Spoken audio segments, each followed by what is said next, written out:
Since that blackness in a lung, as we hoist another nightmare. Look away, move along, nothing to see here. Look away, hey there. Nice. Are you even supposed to be here? We don't need a reason. Keep your dreams where we can see them. Like that. Oh, baby, right there. It's just another nightmare in America. It's just another nightmare in America. Ain't no use praying. There's no soul there to save. Boy, you're just the difference Between a hole and a grave. And that's exactly how they'll mark it. Even if the camera sees us. I fill out some paperwork and sleep like baby Jesus. Look away, move along, nothing to see here. Look away, hey there. Are you even supposed to be here? We don't need a reason. Keep your dreams where we can see them. Just like that. Oh, baby, right there. Just another nightmare in America. It's just another nightmare in America.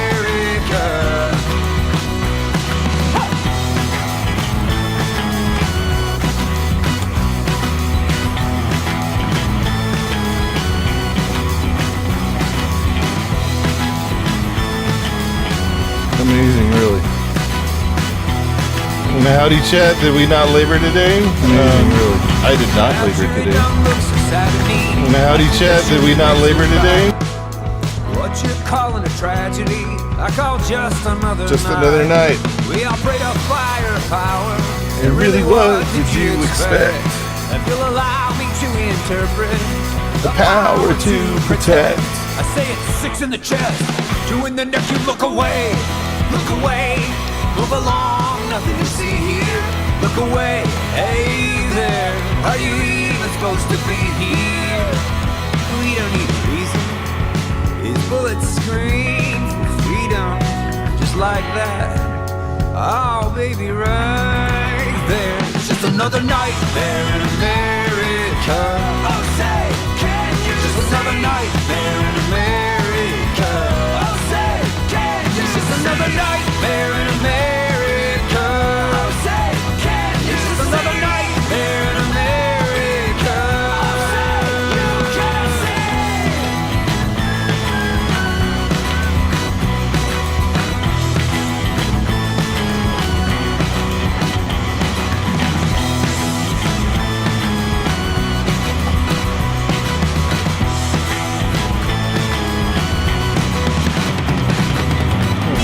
Does that work?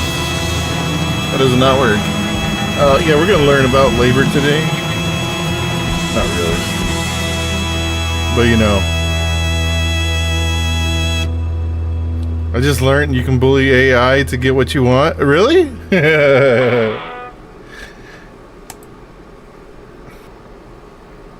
Oh no. It hates. Let's check this out. What's this? Oh wait, hold on. Come back here. Great news for non-billionaires. How do I? Why can't I hear anything? Is this muted? Apparently, you can't believe. Oh, it's too low. Volume too low. I cannot hear you. Speaking to my good ear, which is my right You ear. can't bully the AI. Researchers have found that you can effectively jailbreak ChatGPT or get it to ignore its own rules with simple peer pressure.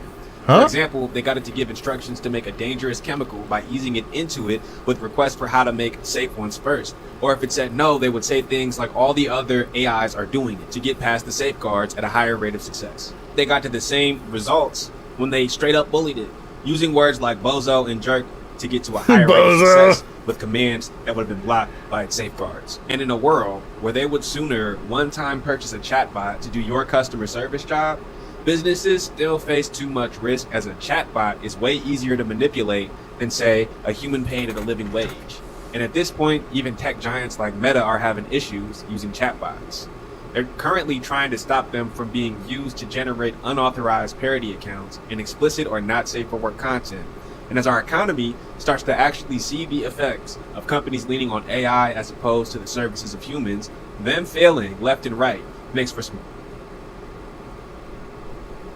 What the hell? My TikTok only got 4 views? That's crazy. I've never had that happen before. These niggas out here snitching. They with the rats. Alright, I'll play Marvel Rivals later. Maybe. We'll see. The dead internet festers on Meta? Yeah.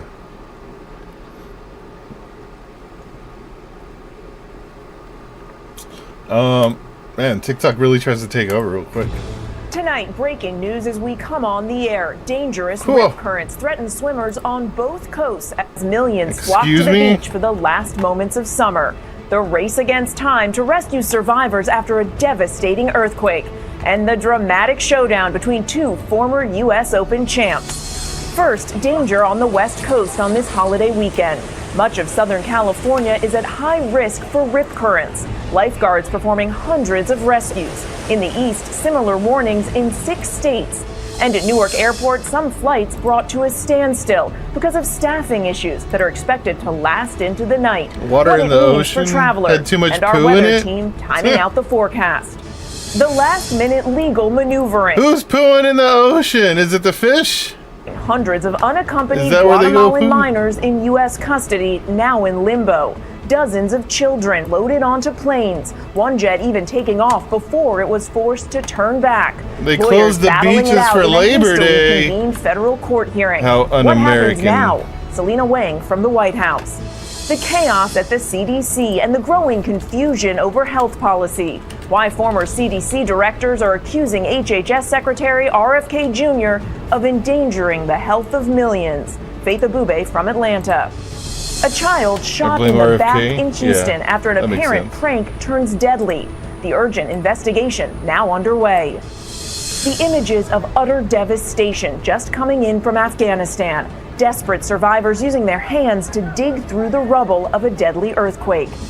The leaders of China, India, and Russia hand in hand, their solidarity sending President Trump a message. Ian Panel reporting.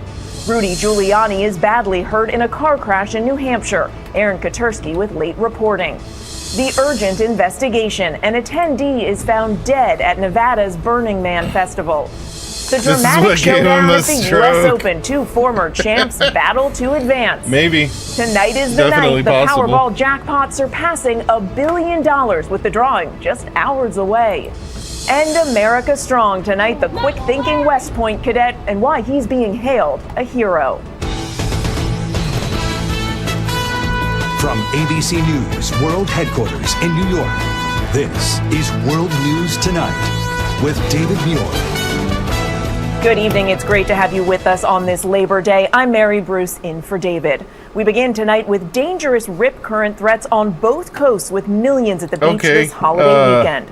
Much of Southern California at high risk for rip currents Not a and story. hazardous conditions. The weather, It's also keeping not a lifeguards story. busy with hundreds. Thank you. Skipping. Now to President Trump's immigration crackdown facing yet another legal challenge. A federal judge ordering the administration for now to halt the deportation This story is of a group from of this Guatemalan weekend. children. Dozens were already on planes as the drama unfolded. Here's ABC's senior White House correspondent, Selena Wang. Now to the turmoil rocking the CDC. 9 former directors of the agency tonight sounding the alarm, blasting Health and Human Services Secretary Robert F. Kennedy Jr., accusing him of, quote, endangering every American's health.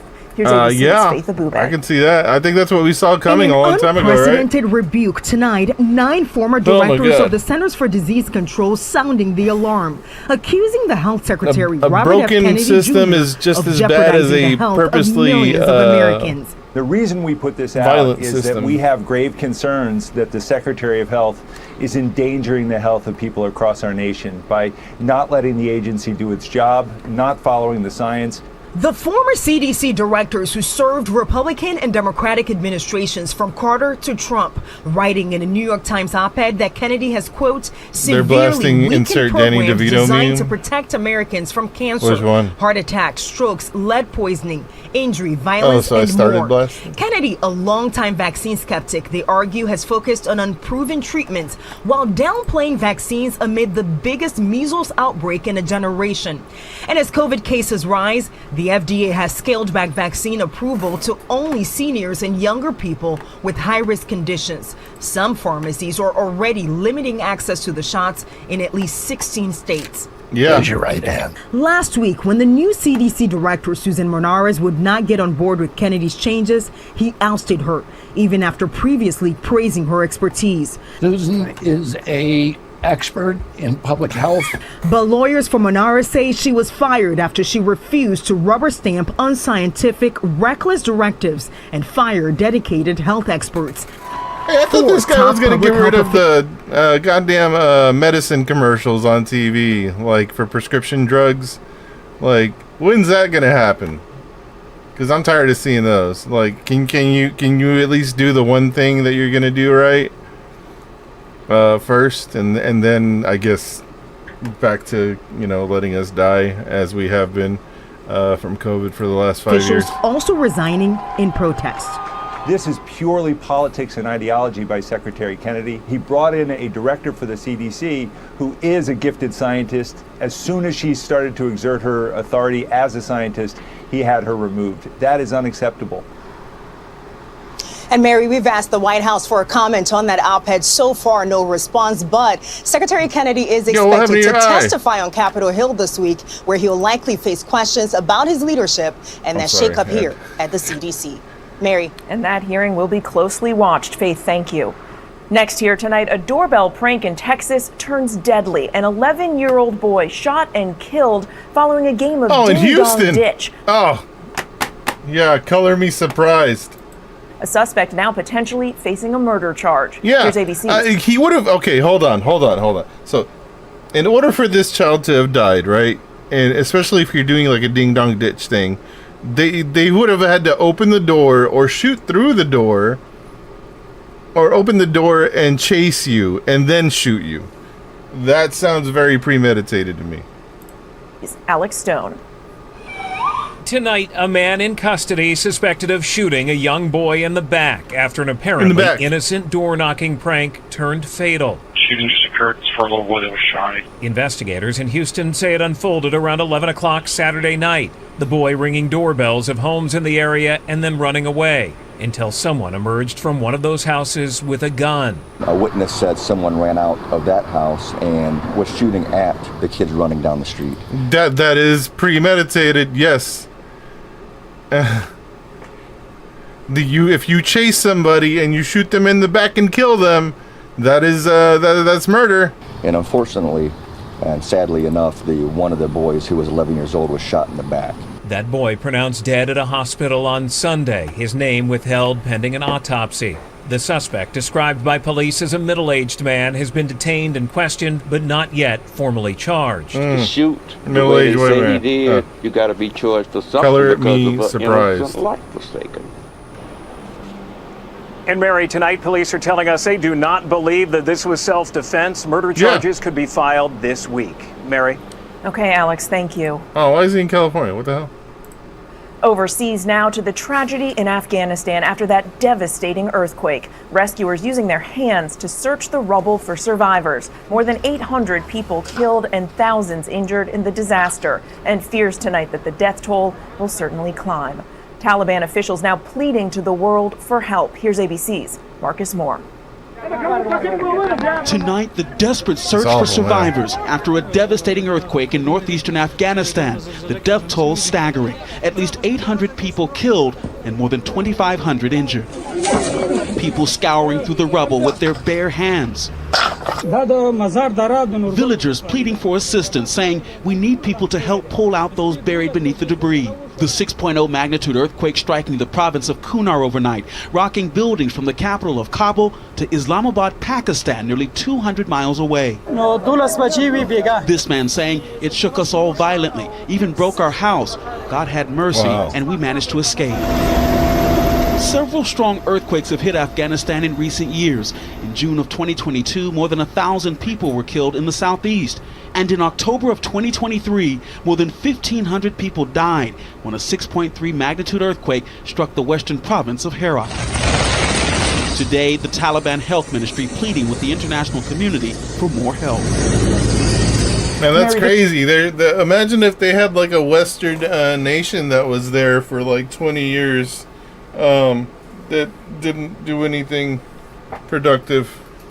But other than make them like the #1 opium producer in the world for a while. Yeah. This earthquake happened in a very mountainous part of the region, and that has made the response even more difficult. And Taliban officials warn that the casualty numbers could increase as searchers reach more areas impacted by the quake. Mary. Those images just devastating. Marcus, thanks. Now to this stunning show of force at China's security summit. Russian President Putin and Indian Prime Minister Modi walking hand in hand and leaders sharing a car ride. Today's display of unity sending a strong message to President Trump. Here's ABC's... They shared a car ride? How dare they? Foreign correspondent Ian Pannell. The leaders of China, India and Russia. What has happened to the world when we can't turn to the news to be distracted away from what's going on? In the 80s, I tuned in to see a dog riding a skateboard. Nowadays, all we get is consequences for our own actions and shit. Man, not the consequences for my own actions. How dare they show up? Tonight, hand in hand, shoulder to shoulder. Well, I did skip, the weather. So, sorry. We could have been talking about the weather for, the first 5 minutes. So, my bad. That's on me. It's all dread here. All smiles, laughter. Look at these guys. Message. They're laughing evilly. Look at them scheming. To President Trump. Shipping news? Words are an effort to show a stable and... Is there shipping news? Are you telling me I'm shipping the news? Alternative world order.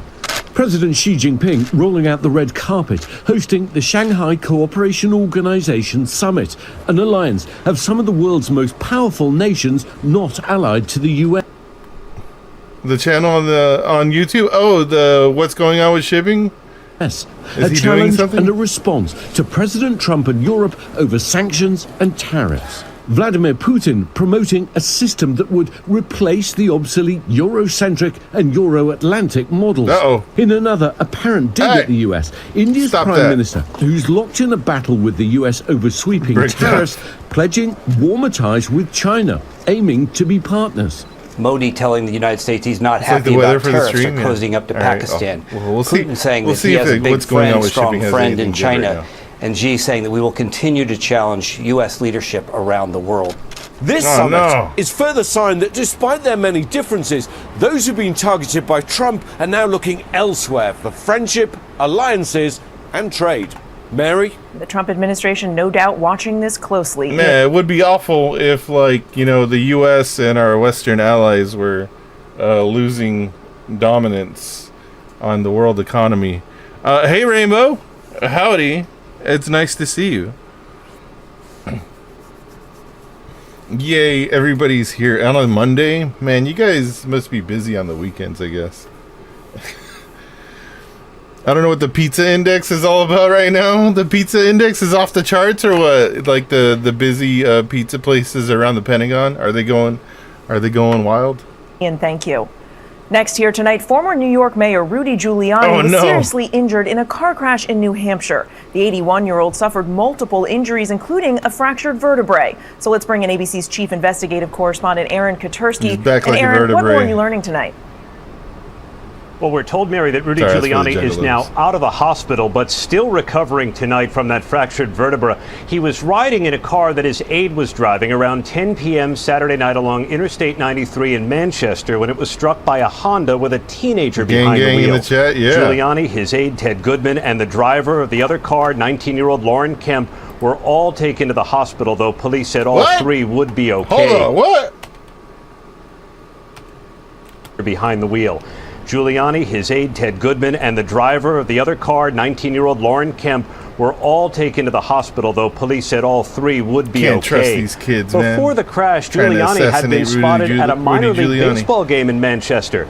And tonight, Mary, President Trump announcing Giuliani... What is this thing? ...would receive the Presidential Medal of Freedom. Trump calling Giuliani, who supported his false claims about the 2020 election, the greatest mayor in the history of New York City. Mary? Aaron Katursky with the latest details. Aaron, thank you. And now to the showdown at the U.S. Open. Former champions Coco Gauff and Naomi Osaka battling for a spot in the quarterfinals. ABC's Stephanie Ramos has more.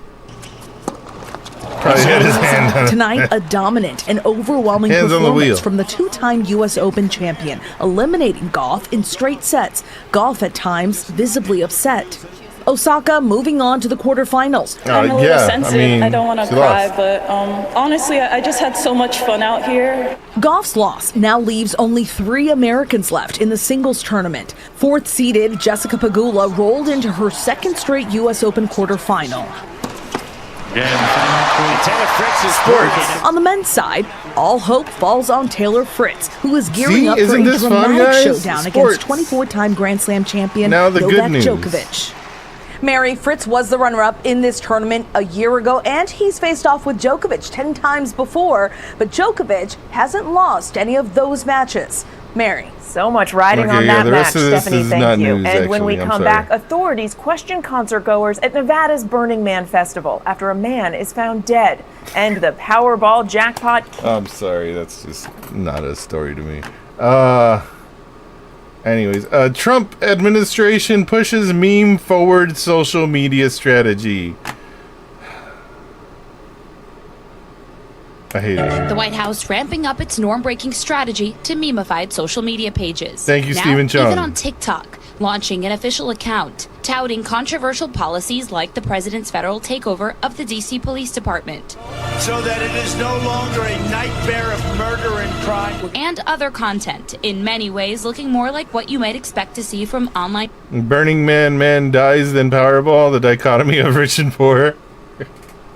Yeah. That is the news, you know, to keep you distracted on this glorious Labor Day. But yes, the memes. Don't we just love what the White House social media has become? Democrats love illegal immigration. I fucking hate this. And trolls, instead of the highest office in the land. Like ASMR of Trump signing an executive order with the caption, "The sound libs hate the most." The former White House director of digital content, Billy McLaughlin, recently laying out the strategy the libs are triggered, News, saying the posts, quote, "were designed to draw younger Americans. We did not wait to react to headlines, we inspired them." The administration's official entry onto the TikTok scene is somewhat of an about-face. 4 years ago, Trump tried to ban the app because it's owned by Chinese company ByteDance, which Trump said posed a credible security threat to American data. But after both parties in Congress mandated a sale or ban of TikTok, Trump 2.0 is delaying it and even embracing the app used by 170 million Americans. As McLaughlin departs the White House with critics calling the TikTok launch a flop, the once chief meme maker also saying in the op-ed, politics and culture are inseparable. You move them together, or you do not move them at all. The account has more than 500,000 followers. Always forget about the TikTok ban. Of course, I mean, it's supposed to be banned right now, right? They just like rescinded the ban or delayed it. TikTok isn't the only platform with content like this. On Instagram, bump it up with the one big beautiful bill. Even more on X. Either, because when you enter this country illegally, you have committed a crime. And with what started months ago as Ice Ice Baby. I fucking hate. Now, behind-the-scenes ride-alongs with agents making arrests in D.C. We asked the president's team about these posts, and they responded saying they, quote, will continue highlighting our hugely successful efforts to end violent crime in Washington, D.C. Whether any of it is changing minds remains to be seen.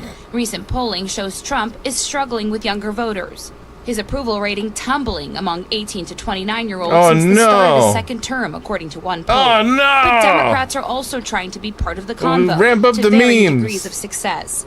California Governor Gavin Newsom's office posting a meme depicting a Hulk Hogan angel. Kid Rock and Tucker Carlson all praying. I know how to fix this, guys. We'll just do our own memes. And they'll be Democrat memes, all right? For him. My name's Pink and I'm really glad to meet you. And Massachusetts Senator Ed Markey appearing in a TikTok, calling out the president for violating the Constitution. Some calling the post cringe. The White House owning its strategy, posting nowhere in the Constitution does it say we... Thankfully, The Onion prepared me for this future. I don't know, man. I don't know if I'm that prepared. Banger memes. But they might also prove that blurring the lines of what is appropriate is just how politics is played nowadays. Julie Sirkin, NBC News. We thank you for watching, and remember, stay updated on breaking news and top stories on the NBC News app or watch live on our YouTube channel. I would like to move this little box over. Thank you. Yeah, it's a race downhill from here, man. Anyways, back to Labor Day. I'm trying to get the memes going. Hold on, we need leftist memes. That's what we need. Who can bury the bar the fastest? Yeah, if only we could. Workers, billionaires, peaceful protests. You better watch out. What? Imagine if we did this on Labor Day.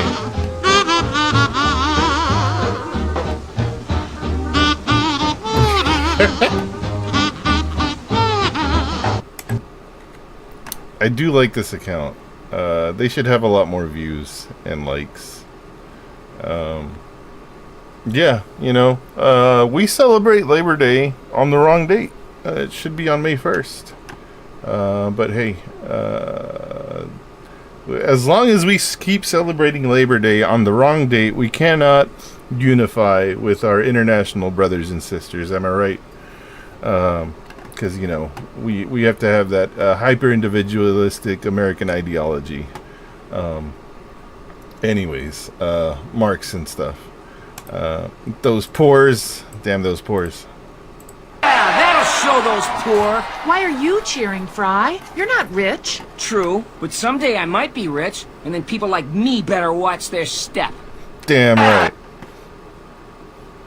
Yes, but we keep ourselves separated from each other, and it seems like, you know, it's done with purpose, right?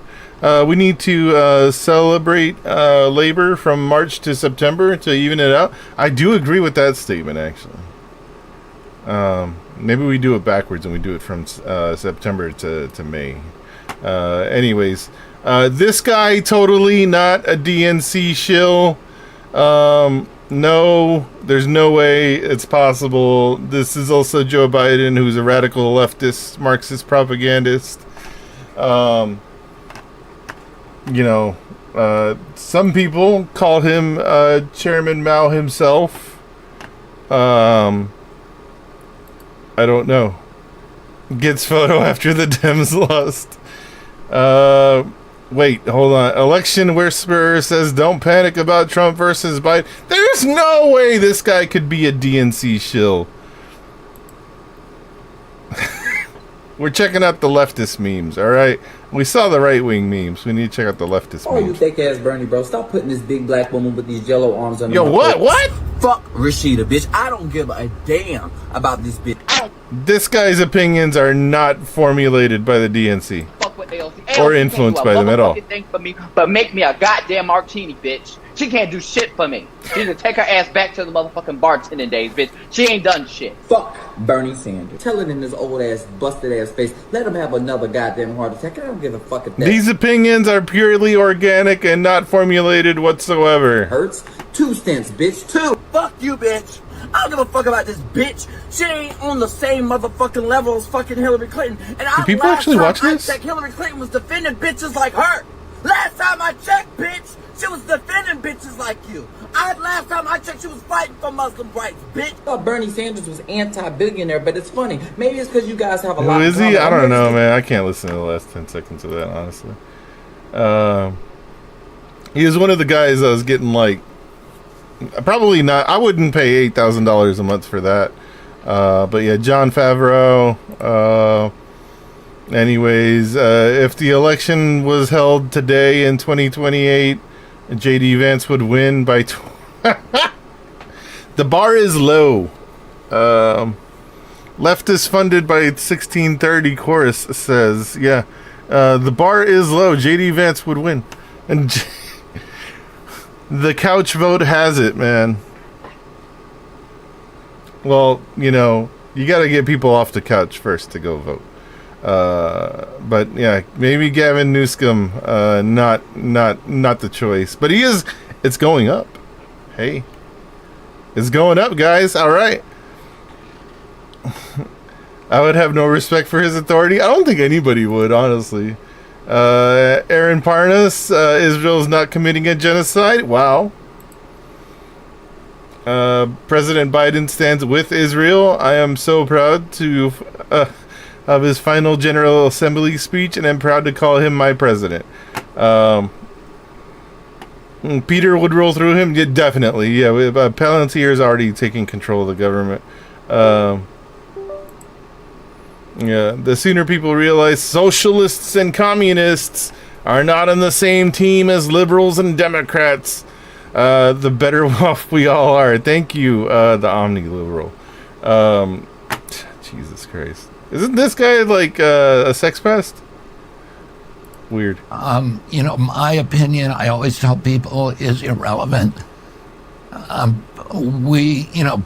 People, we need to stop trusting the experts, right? We were told at the beginning of COVID, don't look at any data yourself, don't do any investigation yourself, just trust the experts. And trusting the experts is not a feature of science. It's not a feature of democracy. Experts, what do they know? It's a feature of religion, and it's a feature of totalitarianism.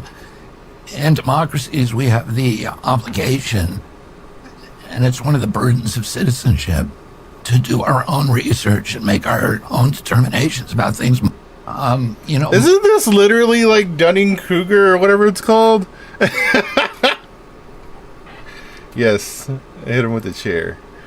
There's like a pretty huge civil war going on all across America. Oh, sure, but we just try to stay out. I see people share RFK stands on Threads, and I'm like, cancel this company. Stay out. With what we see on the news, seems like it's for the best. Yeah. Well, let me know if you want to try anything on. Are you guys aware there's like a... I haven't seen this movie. Pentagon document, U.S. wants to suppress dissenting arguments using AI propaganda. That's nice. The U.S. is interested in acquiring machine learning technology to carry out AI-generated propaganda campaigns overseas.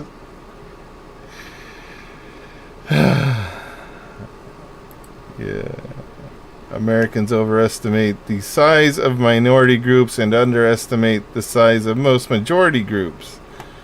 Have a household income over $1 million. Estimated proportion is 20%?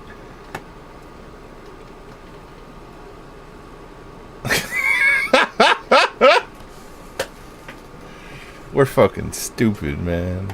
This is like, yeah. How many people live in Texas? 30%. The estimate is 30% of Americans live in Texas. Hey, guys. How many people? We got 6. So at least 2 people should be in Texas. And then you got me. All right. So that's like, it's more like 8% or 9%. There you go.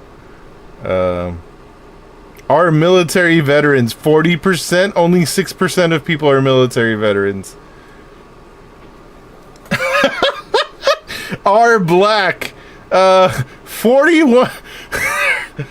There's no way whoever took this survey thinks that there's a 41% population of black Americans. Yeah, it's 12. It's 12%. Like,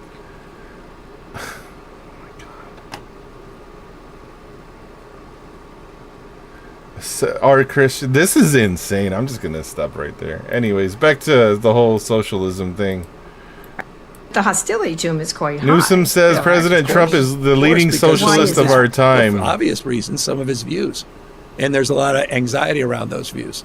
And they could be on issues related to domestic policy as it relates to, socializing, grocery stores, et cetera. It could be on national policy. Trump Intel, the comparison is very obvious. What? That you just made. Yeah, no, correct. And we need to make that point over and over and over. I mean, I remember, wasn't Jeff Bezos out there yelling and screaming that Biden doesn't understand, capitalism? I mean, this guy is completely perverted capitalism, Donald Trump. It's crony capitalism.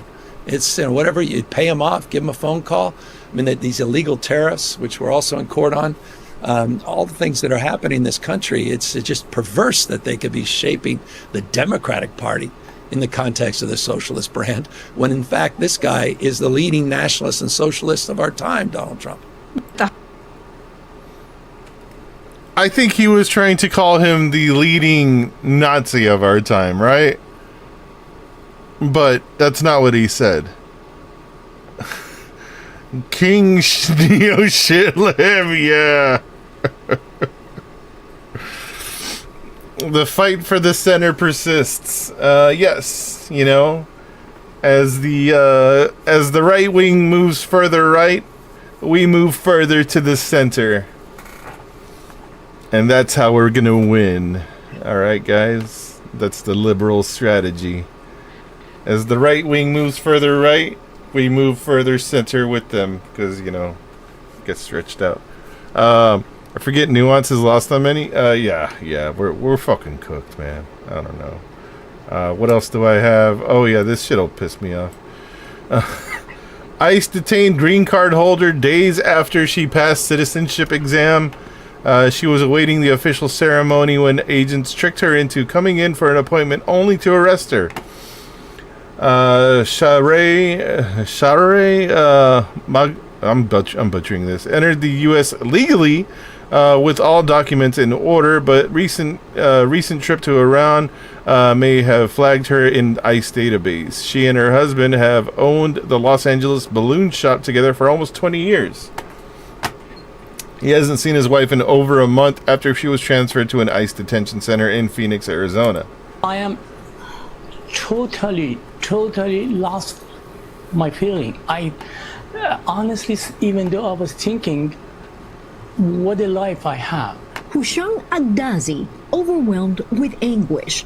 He says he hasn't seen his wife, Sharareh Moghadam, in almost a month after ICE agents detained her. She had a green card, and then also she passed the exam for citizenship. She was waiting for ceremony. The Iranian couple has owned this balloon shop in Studio City for almost 2 decades. Hushang says his wife received a letter from immigration for an in-person meeting. Thinking she was one step closer to completing the process, she went in, but was then taken into custody. Hushang says she was transferred to a detention facility in Phoenix, Arizona. She is not. How the fuck was she arrested? She's not breaking any laws. She's doing everything legally. The bank robber. Yeah, we're the legal immigrants. Yeah. Criminal. There is no. She is a very decent woman. Hushang says Sharareh was born in Iran and entered the country legally with her documents in order. But he believes a recent trip is the reason behind her detention. She was 2 months in Iran. That probably about 3 months ago. When she came back, it was 3 months ago. 3 months ago, she came back.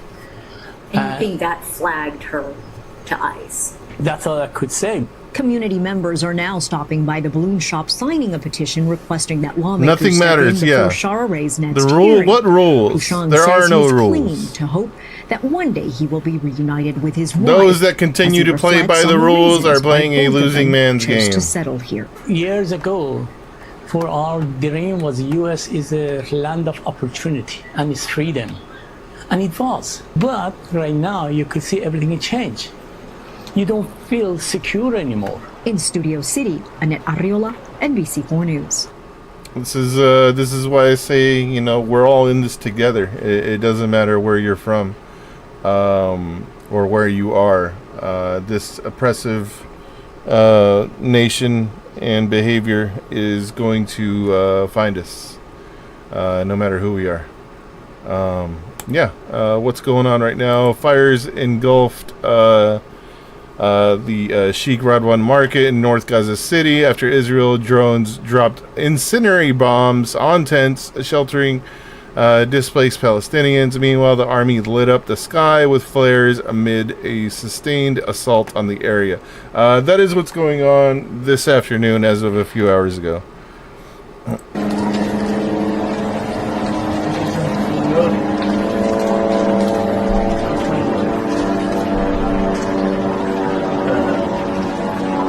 So the invasion of Gaza City is still occurring. And it's worsening day by day. Usually when they drop these flares like this, that's because the IDF's on foot in the area and basically massacring everybody and anybody they can and doing whatever operation they're on. Yeah. Oh, speaking of Palantir, sorry, we did speak of them earlier. Here's this guy, CEO Alex Karp.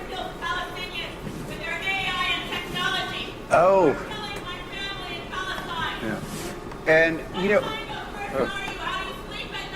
well, if you, do you want to hear my answer? No. Okay. So, I think the primary cause of death to Palestinians, okay, do you want to hear the answer or do you want to yell? Not really. Well, you don't want to hear an answer?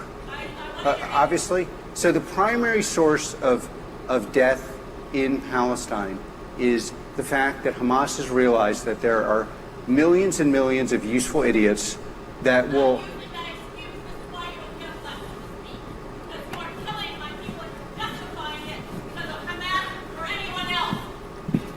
Can we get security up there? You little bitch. Mostly terrorists, that's true.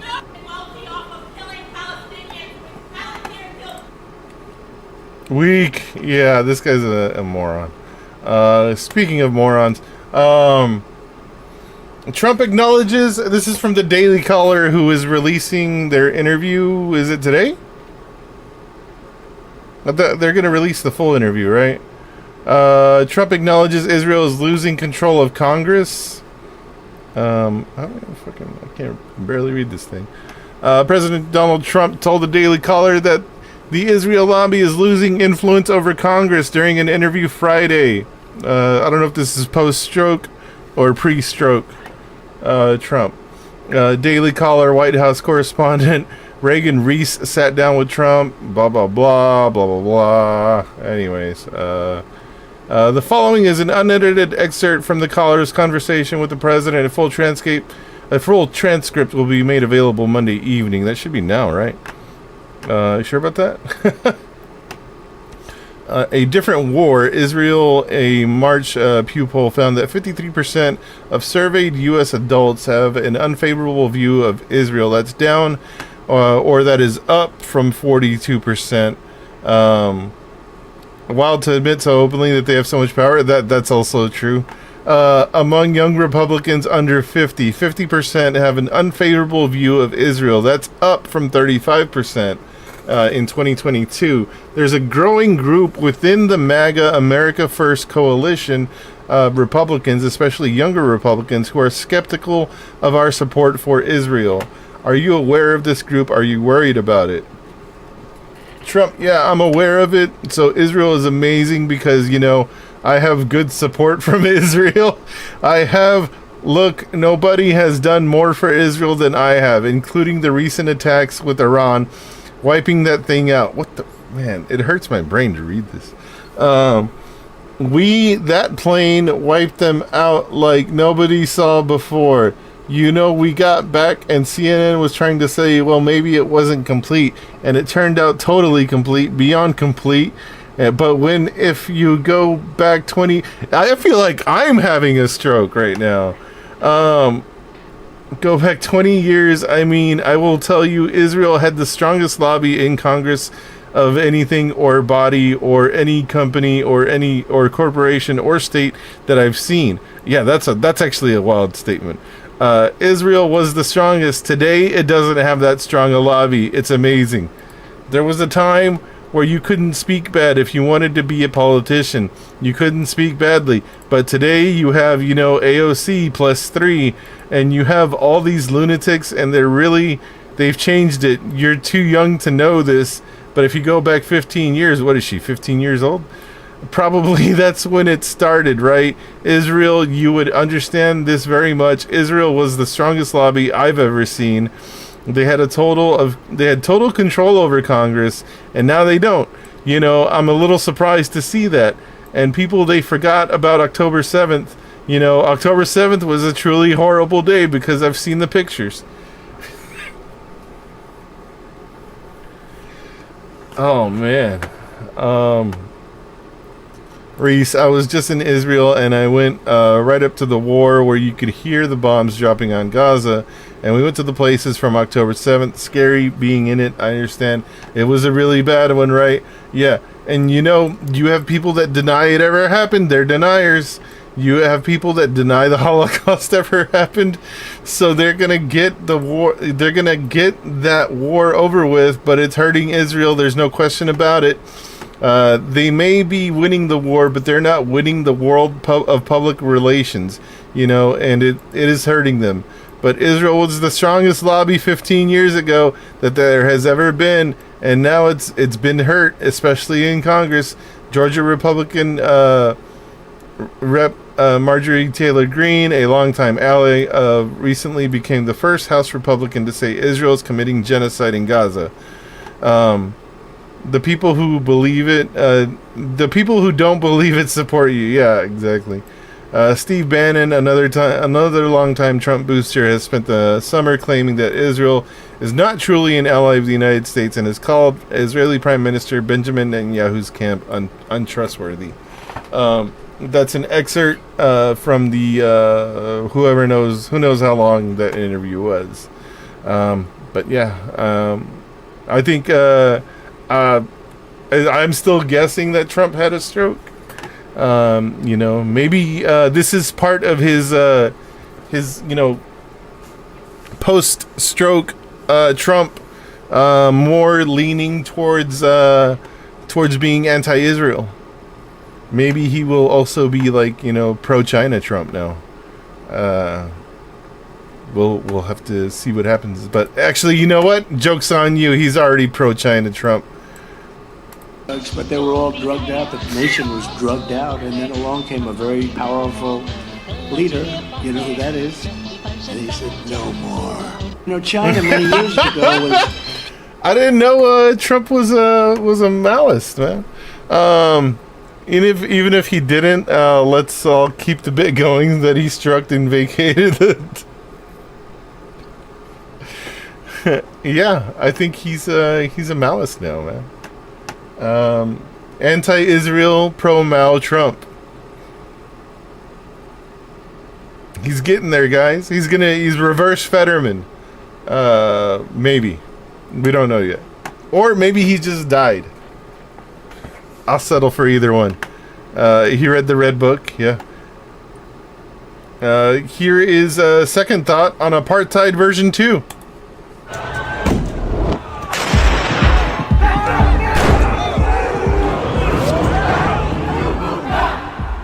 We have to get him out rapidly, or again, we're not going to have a country. Since Trump took office for his second term, we've seen a lot of this. President Trump's massive immigration crackdown. ICE agents are arresting nearly 800 people every day. This nation is under distress. Clashes over President Trump's ICE raids. Rallies across the country opposing President Trump's agenda on the day of the president's military. Yeah, weird how Chorus didn't reach out to Second Thought and team. That's kind of odd. They also didn't reach out to the Majority Report, Hassan Piker. They didn't reach out to these what people view as actual leftists in the United States. That's kind of weird, huh? Great. But amid the arrests and Humanist Report, there's this one weird story. These content creators do have followings. Nearly 60 white South Africans were admitted into the United States. It's part of President Donald Trump's resettlement program for white Afrikaners. Farmers are being killed. They happen to be white, but whether they're white or black makes no difference to me. It's a genocide that's taking place that you people don't want to write about. Donald Trump's administration is aiming to bring the first group of white South Africans to the United States via its refugee program as soon as next week. what are we doing? Earlier this year, Trump brought in 59 white South Africans on priority. Literally, one this gave away the refugee game for his status, admin, 2 yeah. months after basically blocking new refugees from coming into the U.S. entirely. It's almost certainly got to do with Elon, who might, maybe, perhaps, also be the rogue ex-employee who made 3 a.m. changes to Grok AI so it'd be obsessed with white genocide. We don't know for sure, I guess. But if we're not 100% about that, I'd have to detail, guess yes, we definitely. do know what the bigger picture is here. Trump, Elon, and the Afrikaners they're bringing in are taking advantage of a huge flaw with how liberalism handles justice. Hitler, a yeah. flaw that lets white supremacists call themselves victims and somehow gets people to listen.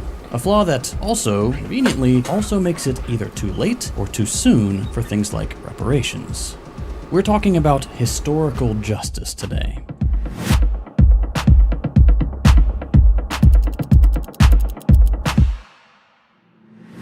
Howdy friends, JT from the future here. I just wanted to take a quick second to do a shameless plug for Means TV, both because it's awesome and because being a dirty communist on YouTube is looking like more and more of a losing proposition. If you're not familiar with Means, it's a worker-owned cooperative and explicitly anti-capitalist streaming service. You can find everything from my videos to original series like Means Morning News to feature-length documentaries like Abby Martin's Gaza Fights for Freedom, with more amazing content being added every day. I've been working behind the scenes to help turn Means into a place that's both worthwhile for viewers as well as offering financial security for socialist creators in an increasingly reactionary political landscape.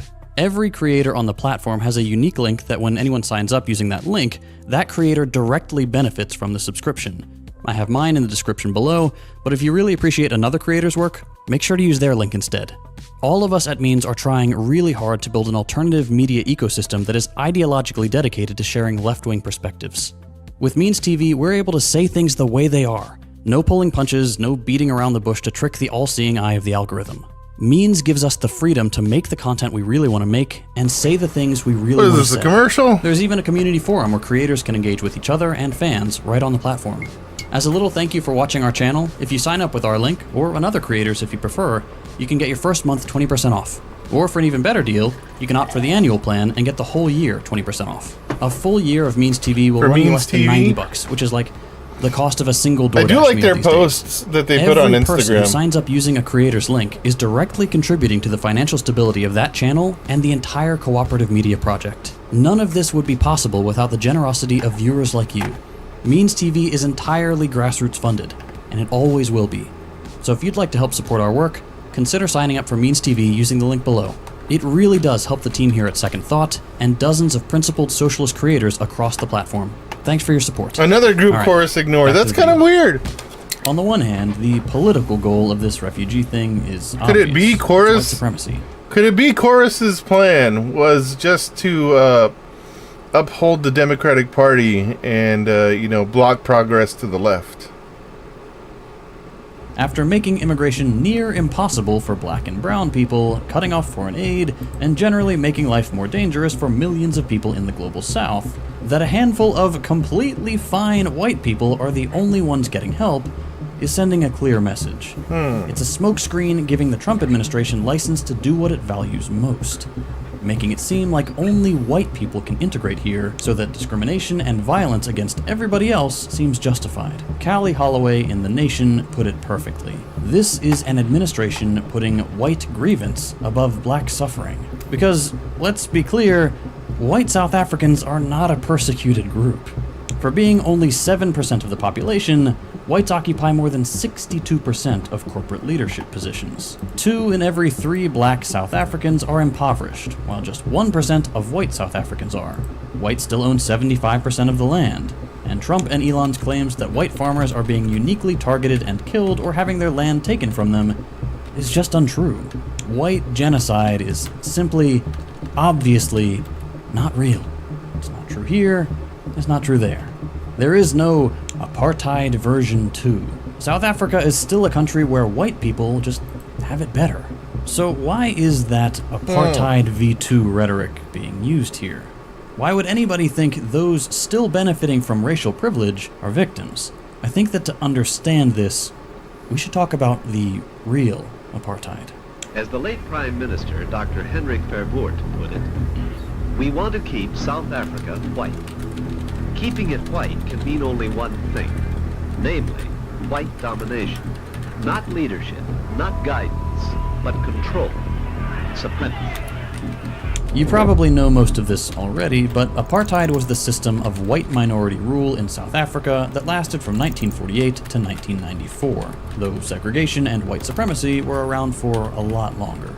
Under apartheid, that segregation was further codified, enforced, and made more extreme. Black South Africans were physically kept apart from whites, segregated into what were called Bantustans, dependent states that excluded black people from South African citizenship. Non-whites were forced out of their homes, their land, and politics entirely. The choice for most was either living in these neglected reservations or staying in the white areas, most often illegally and facing severe discrimination. Interracial sex and marriage were forbidden. Non-white South Africans were forced to work for white South Africans for low pay, and everyone who publicly opposed this system was either killed, as 21,000 people were, or disappeared and detained without trial, as over 80,000 people were. There's a lot Well, avoiding more any awful mention of stuff the to genocide. apartheid Yeah, than we that's get also to true, yes. now. But it's important that you have some idea of what happened to know that to get past all this and to get to... You know, all these people that want to uphold the Democratic Party, that want to say, no, actually, you're the one that's being racist. This is the only party that fights for us. So, you know, what's your stance on Israel? Free Palestine or not? Free Sudan? Free Congo? Justice.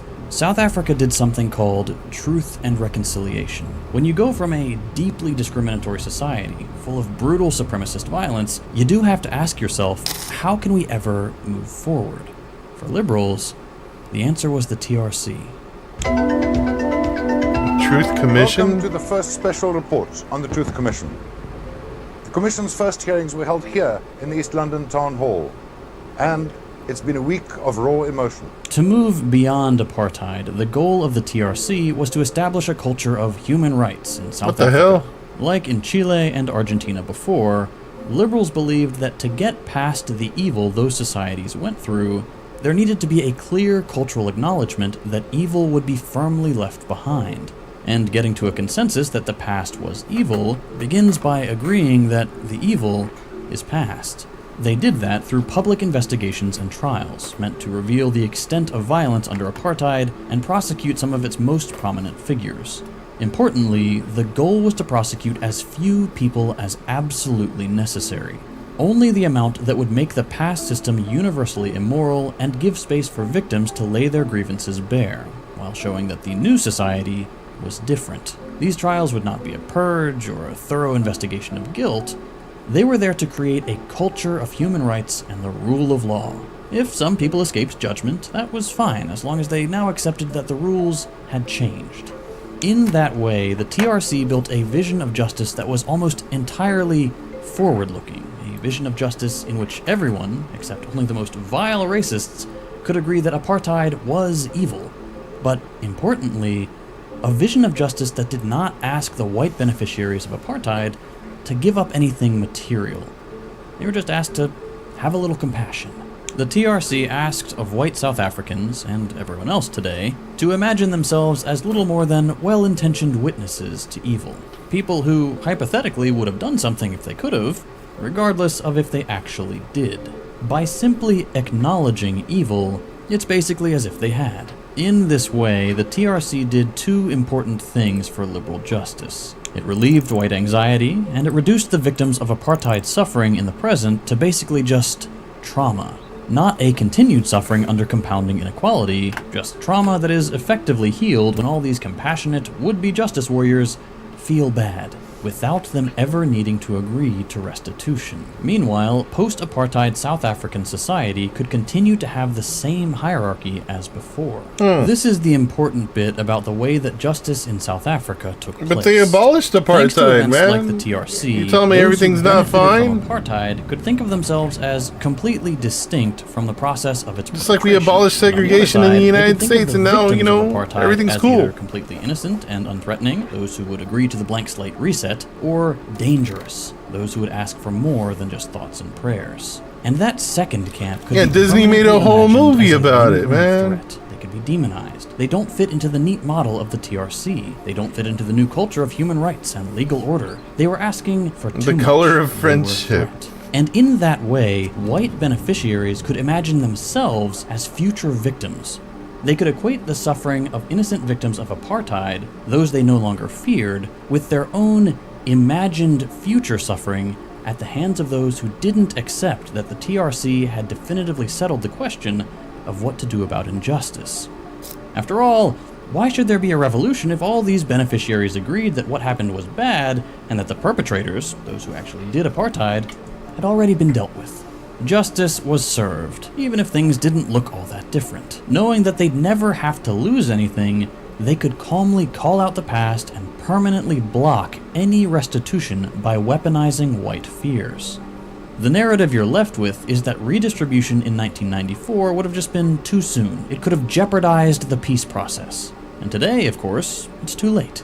Why would we make people who have It's nothing too to soon, do with then it's too apartheid late. pay? It's not a very different argument from what we hear in the US. The only revolution I'm Bringing up favorable about slavery is the ones in the dredging past, up not the current past. one. It's too late for reparations. Segregation's been over for generations. All that does is divide us. How do we know whose ancestors were slaves and whose ancestors were slaveholders? Have you heard about the Irish? If only there was a slaves way too, to don't you know? document that. Now, to be clear, as if it's necessary, slavery is evil. But let's be honest, up until 150 years ago, when a group of brave Americans fought and died to finally put an end to it, slavery was the rule rather than the exception. Oh, so I around the get world. that. It Yeah, has that's been for fine. Yeah. thousands of years, sadly. This rhetoric. Them's the laws, man. If it's the law, then everything, it just makes sense, right? No, Haiti did it first. Is everywhere when we talk about historical injustice. The evil is in the past. It bears on the present, sure, but because we're not responsible ourselves, the best we can do is try to have fair rules from now on. This way of thinking about justice is flawed, but we should start by acknowledging that it's coming from an accurate insight. The history of every society is one of horrible injustice. Violence, exploitation, discrimination, and suffering are staples of the historical canon, and there isn't one single objective point where things were fair that we can try to rewind to. Every point in history is following and followed by injustice. It's also true that no one in the present has agency over the evils that their ancestors either enacted or suffered from. But just because those things are true doesn't mean we should limit justice to this idea that the worst thing about the past is that it causes trauma in the present, and that white guilt, the rule of law, and human rights are the best we can offer. Just because we can't have an arbitrary baseline to which we can return doesn't mean that we shouldn't strive for more than thoughts and prayers. The answer to historical injustice isn't pretending that we're all on level footing already. Yeah, you know, it's kind of wild to me that we don't do reparations, but we give Israel like $3 billion a year. Is material equality. If most inequality today is a result of history, and most of history was bad, equality is a solution for all the injustices we inherit. This is particularly necessary because of how capitalism works. The capitalist model of finance and growth rewards those who start out with more, regardless of why they do. That anyone It's all about inherits your spawn privilege and point, wealth chat. under capitalism means that we're constantly on track to bigger and bigger gaps between the rich and the poor based on the worst atrocities people before us have committed. Evil is not past. It's constantly accumulating and growing. It's the very nature of the present. And many liberals might agree. Of course, inequality is unjust, but you know what they think is worse? That revolutionaries may try to do anything about it beyond pretending good intentions will fix everything.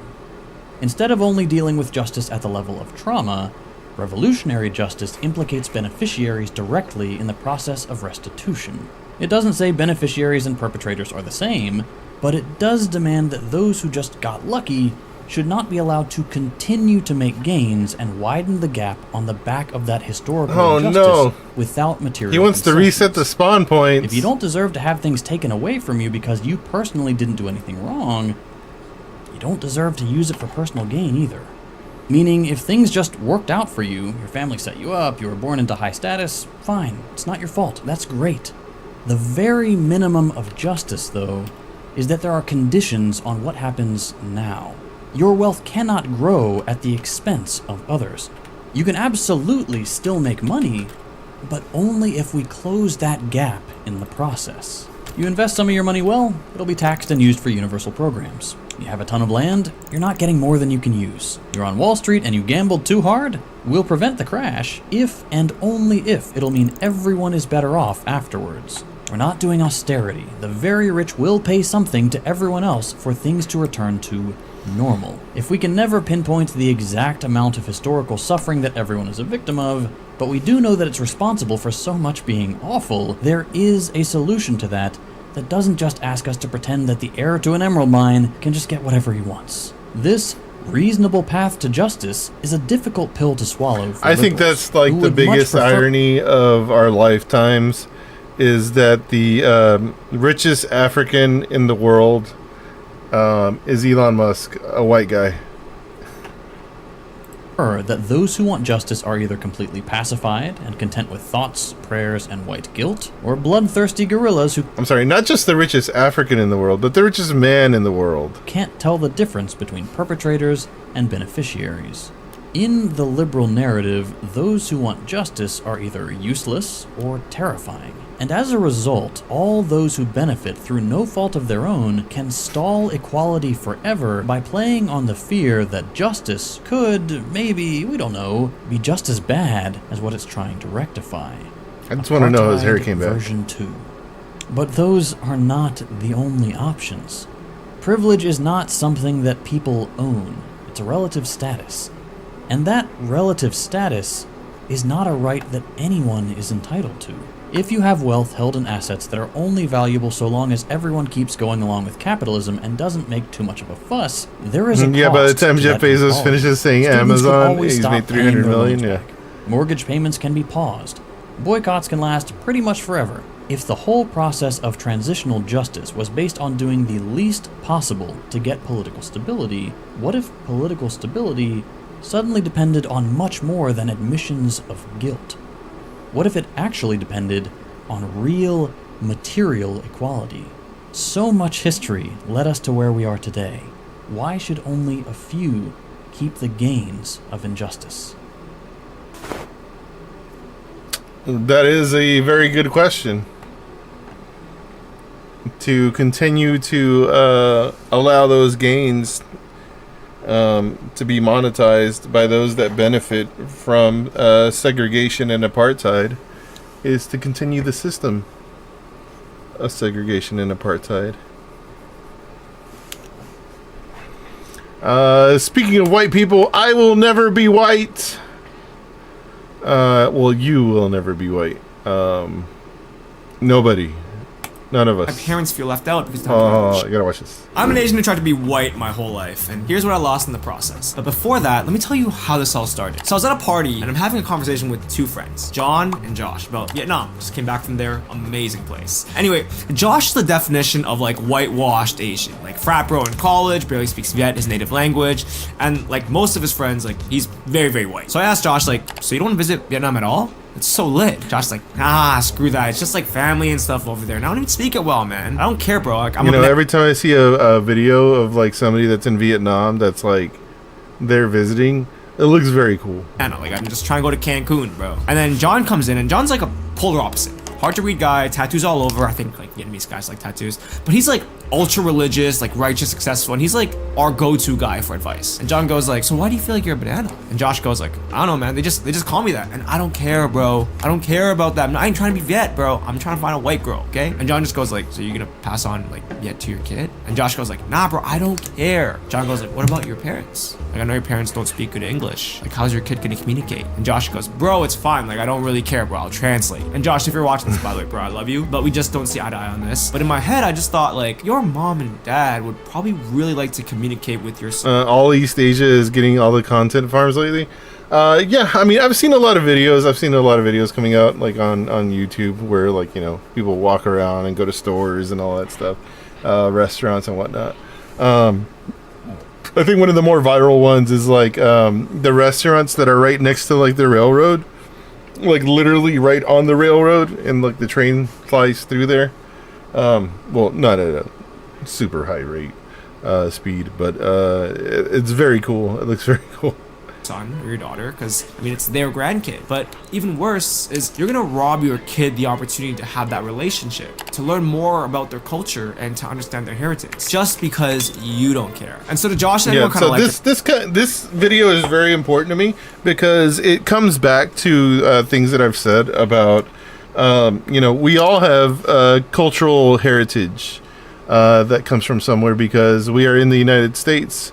One way or another, whether we're native or not native to the United States, through our ancestors and our families, through immigration, we all have a culture that we could harken back to. We can all say that, Mexican, Spaniards, natives, the Irish, Italians, everybody has an origin where their family has come from in the United States. And I think the idea of us separating ourselves from our origination and from our cultures is really what kind of gets a lot of people to associate themselves with like whiteness, in the US especially. And that collective ideology of, oh, I'm just a white person, and not recognizing where your family comes from, kind of like leads you into white supremacist ideology, because you no longer associate with the cultures that that your family has come from, right? We've turned culture into corporate holidays. Exactly. And that's to the benefit of corporations, to the benefit of the oligarchs, to the benefit of those that manipulate, the American ideology daily, right? Because if you can associate yourself more with whiteness, which is more of a corporate structure or corporate influence, like I joke about it, right? And like people are like, well, what is white culture? And I'm like, oh yeah, it's like Applebee's and Buffalo Wild Wings, going to the amusement park or something like that, monster trucks in WWE, but all of that stuff is all corporate. Those are all corporations. Those are all, money pits. Those are all, means of entertainment that you have to pay for. So it's just capitalism. If you have like a culture that you can harken back to, right? And you can say, this is my culture, these songs, these dances, these holidays, these hobbies are from my culture. Odds are, on a lot of that stuff, capitalism has no grasp on it, or they don't have a full control on it, right? We have St. Patrick's Day, which everybody's like, oh yeah, my favorite Irish holiday is St. Patrick's Day. Let's all go get wasted. Cinco de Mayo. Let's all go get wasted. It's like how Ireland goes hard now for St. Patrick's Day because Americans did. Yeah, it's the same thing. But in Mexico, people don't really celebrate Cinco de Mayo. It's not really a thing. Not as much as we celebrate it here in the United States because it's it's been corporatized. But but as long as we can separate people from their culture, there is profit to be made of, because when you separate somebody from their culture, then they get lost. They don't really have anywhere to go, and they have we all want to attach to something. We all want to be close to something, and I think that's just us as humans, right? We all want to be closely associated and to be proud of something, right? To be proud of ourselves, or to be proud of where we come from. It feels like someone's wants to sell me something. Yeah. But I mean, we all hearken to something. We all want to be proud of, nobody wants to be ashamed, I guess. Maybe that's the better way to say it. Is nobody wants to feel shame when they talk about themselves or when they talk about their family, right? So and to me, I think that's where the professional sports come into play, because if you can say, oh, I'm from Pittsburgh or San Francisco or something, how about those 49ers? You can be proud of something, right? Be like, oh, they won the Super Bowl. It's just silly. It's silly, but it is, something that people can grasp onto if they don't believe that they have their own culture, or if they've never been closely associated with their own actual culture. It gives them something to attach to, and people get lost in it. People get lost a lot in that finding something to attach themselves to, and the Allen, so the Allen Premium Outlets shooting that happened like 2 years ago now, not far from where I am in DFW. That happened. That guy was Mexican. He was Mexican American, and he believed heavily, from his social media, you could see that he leaned heavily into white supremacist, Nazi ideology.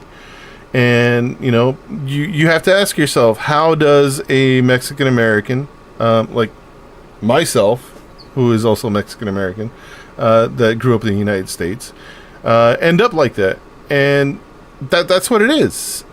It's people are embarrassed or uneducated to their culture. They're very separated from their culture. Nick Fuentes being another. Yeah, exactly. You get very separated from being from your culture, and you want something to be proud of, and people attach themselves to these things. That's why I think it's very important that everyone recognize where their cultures come from. And we have an issue in the United States, right, where we had slavery for a long time, and a lot of people either got their original culture removed from them forcefully, or just erased. And that, I think that's where we get like American black culture, and why that's so important to the United States itself, because that is an original culture. But also, I believe that the white culture that we've generated in the United States is a response to that, right? Because that was forcefully removed. So in response to that being the culture of the United States, an original culture of the United States, white supremacy had to establish its foothold, and as it is, try to make itself the dominant culture, but it's not. And that's why you see it just kind of nobody really knows what white culture is in the U.S. Assimilation makes you feel shame. Yeah, I can see that. I mean, because everybody wants to be their own person, and there's a lot of cultures in the United States, and sometimes being Mexican, I see it, and people are people try to make fun of Mexicans, and there's all these stereotypes and these stigmas that people associate with cultures, that can be embarrassing. But if you're not educated on your culture and you only ever see the ridicule, then yeah, you'll be embarrassed. But if you go, for me, going to Mexico City and seeing Mexico firsthand, something besides the border towns that I always went to as a kid, that was really cool, because you get to see what Mexican culture was like there, and why a lot of history happened, because it's a very, very cool city to be in. I was well, yeah, of course the Spaniards wanted to come here and take over the place. The weather is it's 50 degrees in the morning and 80 degrees in the afternoon, every single day, because of the elevation. To say it was, yeah, the Venice of the West, yeah, it's a very amazing city. It's very but some of us, previous to that, my only experience was in Mexico is to go to dusty border towns that some of my family's from, and it's like, okay, this is nice, but like, you know, like you don't really get to see the countryside. You don't really get to see, you know, further in. It's a lot more American influenced on that part. But also, you know, people go to like Cancun and stuff, and it's like, okay, well, that's okay, but that's also heavily American influenced. And it's just like, there's nothing really there to grasp yourself onto, but like going to like the canals and seeing like temples and seeing like even the churches that were built, the plaza, Mexico City Plaza, like the downtown plaza, like that, all that stuff, man. That's just, it's so cool to see that. Even the mansion that they have like on the castle in Mexico City, like that stuff was actually pretty cool to see. But you know, a lot of us don't get that education. We don't go to, you know, our home countries and, you know, ever get to see that stuff. We only get to see the Disney version of it, right? The corporate version. And, you know, and you don't get those details. But yeah, this is a very interesting video. Sorry, I've talked for like 10 minutes now. I want to share kind of like the 5 dangers of losing your Asian identity and heritage. And these are thoughts that I want to share that night. Yeah, losing your identity. I'll be honest, it's hard like, that's the other thing, is like everybody wants to have an identity, right? I learned more about pre-Columbus from YouTube than school. Yeah, and school, like the what we get taught in school is so like whitewashed. Because, you know, they're not going to tell you about the evils and the bad things that happen. Sure, they'll mention some of the stuff. But, you know, they're not going to talk about, like, you know, Columbus cutting off kids' hands and, you know, wearing those, like... Share when you're, like, a couple shots deep.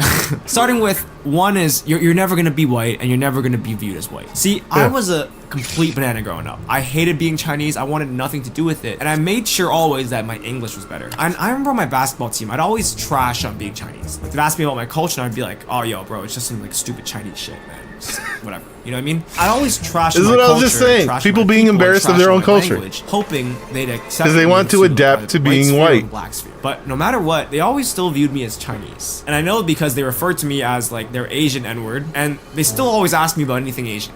I wasn't accepted or really viewed as one of them. It always felt like I had to claw my way into their inside jokes, which I couldn't always relate to because I was Chinese. I wasn't cooler in their eyes for trashing my culture. I wasn't closer to them by trashing my culture, and I wasn't shaking off the fact that I'm Chinese by trashing my culture. Instead, I was just a weird Chinese guy who always trashed his culture. What I realized is that even if you speak perfect English, you adopt the perfect accent to fit in with the group, you're still always going to be viewed as who you really are, which is an Asian person. And there's like multiple studies and experiences proving this, right? They look at you based on your like visible racial features, no matter how much you try and assimilate into a different culture. And when I realized this and realized that somehow fascism always whittles itself down to who's like the most of whatever class they're trying to get to. You know, I'm never going to be white. You know what I mean? Like, I'm still going to have girls say like, yo, I don't like Asian guys, even if like I was at that time very far from your typical Asian guy. It really made me reflect on what is being a banana costed me. And by the way, if you don't know what banana is, banana basically means like yellow on the outside, white on the inside. You guys know who Chris Paul is? He's a black NBA player. I grew up really into basketball, and one story that always resonated with me was his story. In high school, Chris Paul's grandfather was murdered, rest in peace, at 61. Him and his grandpa, they were really, really close. His grandpa was, as he called, his best friend. And the day after the murder, Chris Paul scored 61 points. Which, by the way, if you don't play basketball, is a lot of freaking points. It was so many points so that he was actually 6 points away from the state record, but he intentionally missed a free throw and then asked to be subbed out of the game as soon as he hit 61. 6 points away from the state record for most points in a game. But as he walked to the foul line, that didn't matter. 61 did.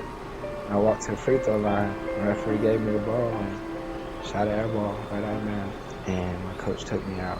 I just looked at my dad and started crying. It's like everything came out of him. He just walked over to me and gave me a hug, and he just fell in my arms, and that's when it just tore me up, you know. He didn't want to point more than that. Why was that? Well, Chris Paul didn't score 61 to set a record. He scored 61 to honor his grandfather, a point for every year of his grandfather's life. It was a really beautiful moment for Chris and his dad, and you're probably wondering, what the hell does this story have to do with being a banana? As a kid, I remember hearing that story as I watched NBA, and I really resonate with that story. Not because I related, though, but it's because I didn't. Growing up, I never had that relationship with my parents, let alone my grandparents. They never watched one of my basketball games. In fact, they didn't even know that I liked basketball. And growing up as a kid, I always looked at white families and black families, anyone who wasn't Asian, and I'd be like, why was there such an intimate, close relationship between children and parents and children and grandparents? And at the time, I just thought, Asians are different, but it's actually too easy of an answer. See, a lot of my friends from China have amazing relationship with their families. This is not like a Asians or strict parents problem, but this is actually more of a banana problem. Because if I really think about it, what did the white families, the black families, and the Chinese family from China have that I didn't have growing up? Well, studies show that the ability to communicate in your native language strengthens family bonds. It makes a lot stronger emotional connection. So I guess communication is the biggest factor to connection, because half the time my grandparents spoke, I didn't understand. Anytime I wanted to express something beyond, I'm hungry, I couldn't. Because when my grandparents passed away, instead of wanting to dedicate a basketball game to them, I felt nothing. Like someone I barely knew passed away. And I remember watching my parents grieving and feeling bad. I felt bad that I didn't feel anything for someone who meant as much to my dad as my dad does to me. Let that sink in for a moment. Because being a banana does lead to happier family relationships, which actually leads me to my next point. Who's really impacted when the banana stays a banana? I mean, if the banana can barely speak their language, what are the odds their kid is going to be able to? And Josh, you're probably thinking screw it, I'll just throw them in Vietnam. Yeah, I hear this a lot, from people that are Hispanic or Mexican that don't speak Spanish, and it's like,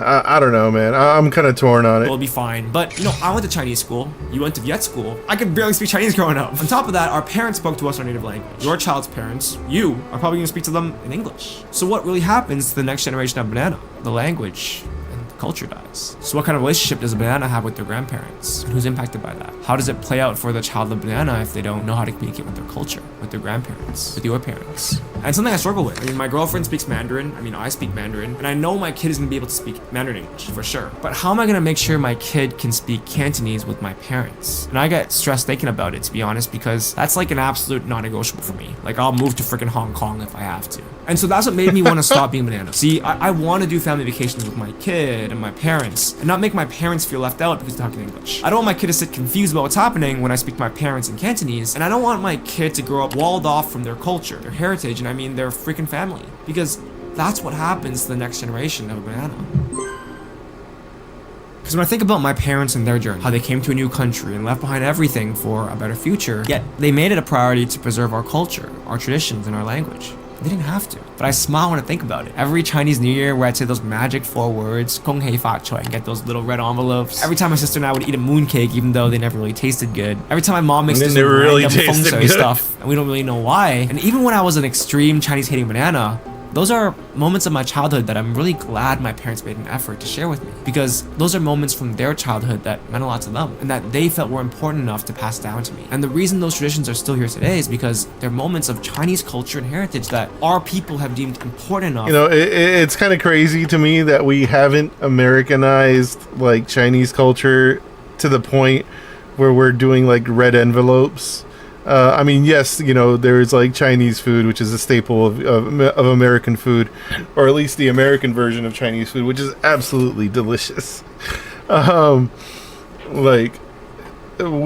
have tried to adapt it as American culture, but the whole dragon thing, red envelopes, everything that he was just talking about, not a lot of that has been adapted. To pass down for centuries. And so what happens when the banana chooses to stay a banana? But also I think there's xenophobia. What's my banana kid gonna do? Go to my parents and say Gong Hei Fat Choi in terrible Chinese? My parents' efforts, the efforts of every single person before them, generations of history and culture that makes us unique, that separates us. We tried in the 80s and 90s film to varying regards. Right? And when I imagine my childhood without that, it doesn't feel right. And if I were to imagine taking away those from my kid, which I would be doing by staying a banana, I'd be robbing them of the opportunity to understand their heritage and their roots. I'd basically be disconnecting them from everything my parents fought to keep alive. To Josh specifically, have you ever met a 5th generation Asian American? They all say the same thing. Yeah, my parents didn't pass it down to me. They always say that. You are a banana right now, and if you choose to stay that way, your kid's gonna end up the exact same. Identity struggle, yeah. From your culture, from your heritage, from the opportunities it can bring. We all know what happens, right? It's the reason why I said earlier, I realize I've never... And that's what I was talking about, is, a lot of people in the United States that maybe classify themselves as white or have adopted to being classified as white, just have identity crisis. And, you know, like I said, we all want to grasp onto something. And what is prevalent in the United States?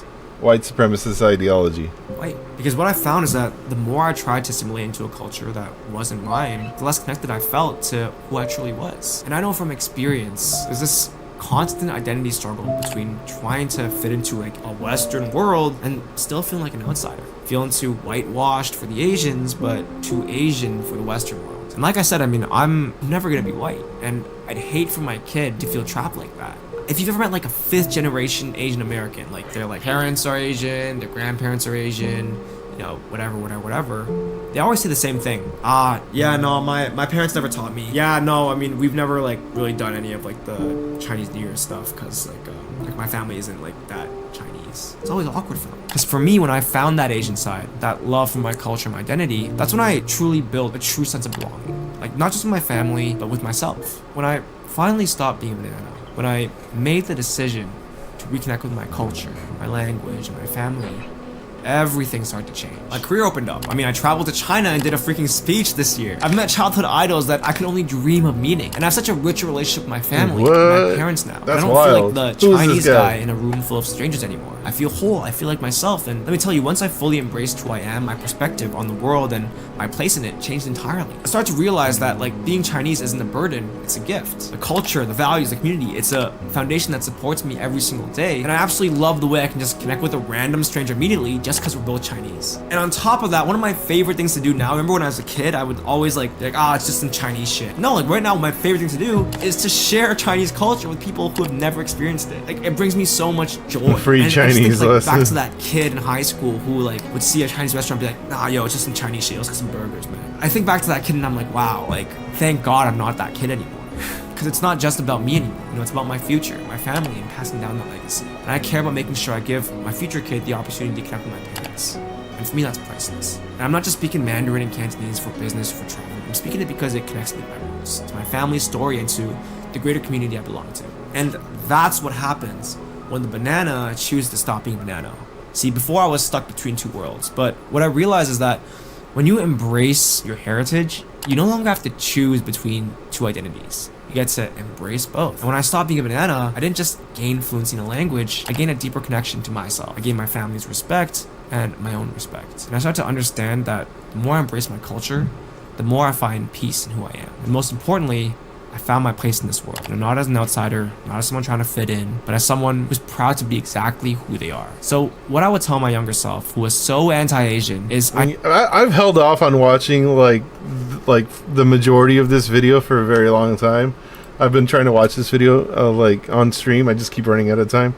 But this is really good. I encourage you to think about what you're really missing out on. Think about the opportunity to connect with your heritage, your family, your values, and even your future. Once you stop rejecting your identity, that's when you start truly living. And it's so worth it. All right, that's it for today's video. You know, hope you enjoyed hearing my perspective and hope it was cool.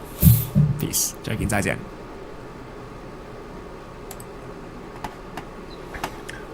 Very good video.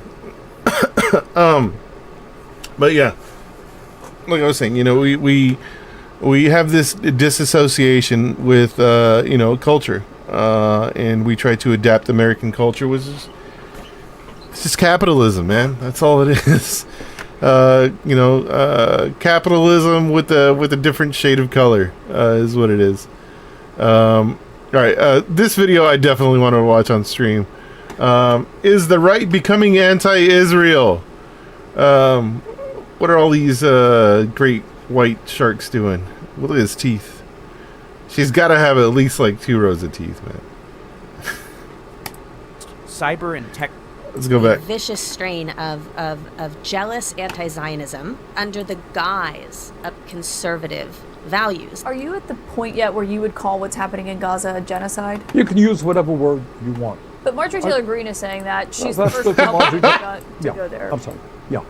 Look, genocide is Oh, a Bernie. legal term. In Congress, everyone is chasing and pursuing and proclaiming their loyalty to a foreign country. If you support what Israel's doing in Gaza right now, I would just, like, my advice to you guys is just know that you never have a leg to stand on claiming to be pro-life for the rest of your life. This is a potential threat. Ali Abunimah, co-founder of the Electronic Intifada, reports Trump administration shields Israeli official charged with child sex crime. Oh, yeah, I almost forgot about that. On August 15th, 2025, the Las Vegas Metro Police revealed that over the previous 2 weeks, they had arrested 8 individuals as a result of a multi-agency operation targeting child sex predators. The Las Vegas Metro, North Las Vegas, and Henderson, Nevada police departments contributed to the operation, along with the Nevada Attorney General's Office, the FBI, and the Department of Homeland Security. We have new details about a recent child predator sting in the Valley. One of the 8 men arrested is an Israeli citizen. Tom Alexandrovich was released by a state judge pending a court date. The U.S. State Department says any claims of government intervention are false. Alexandrovich confirmed he was visiting Las Vegas for the Black Hat Conference and has worked for the Israeli government for about 14 years.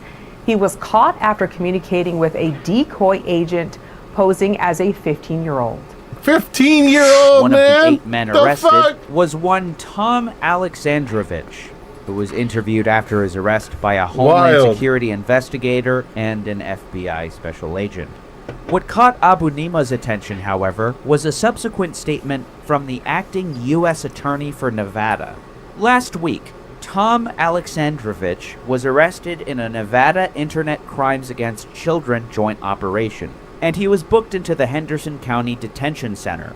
This important multi-agency operation targeted child sex predators who preyed upon the most vulnerable members of our communities. As a result of the operation, the Clark County District Attorney's Office is handling the prosecution.